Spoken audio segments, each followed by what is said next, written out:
My name is Dennis Murphy, and I'm a graduate of Shadle Park High School, the class of 1966. I was always fascinated with this. My grandfather went through Hennessy's in 1953. I was 4. I can remember my dad lifting me up to look into the casket, and I couldn't figure out where his legs were because it was a half couch, and of course you only see the upper torso. And I think that's where it started, the fascination with the whole thing, and it's just continued. In 1955, we moved out to the north side of town on Greenwood Boulevard in Queen.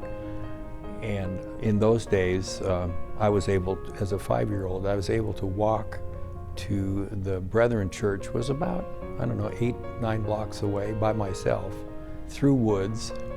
And Mrs. Avery was the teacher, and she was just a sweetheart. And I think that's where the idea of caring for people and really helping started. Then on Shadle Park, and 2 people there I remember very fondly. Virginia Kohler, who was my algebra teacher, also a caring person, almost to the degree of overdoing it. You could call her at night if you couldn't figure it out, and she'd get you through it.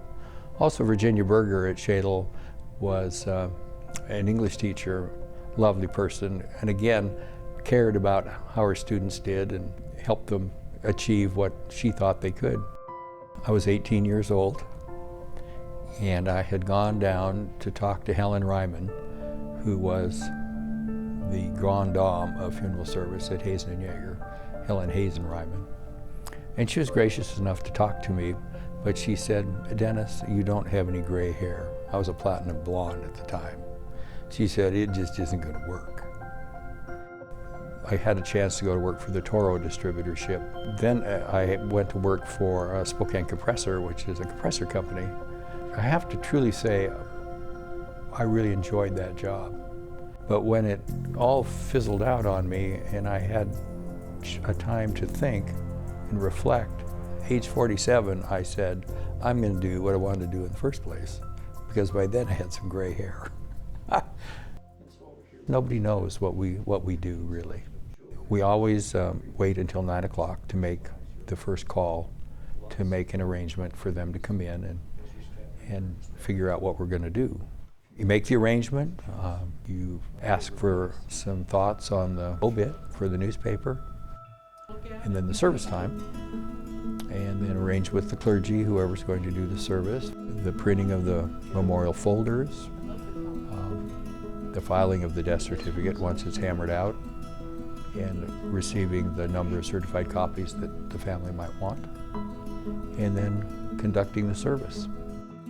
The most important thing is you cannot be sympathetic, but you can be empathetic.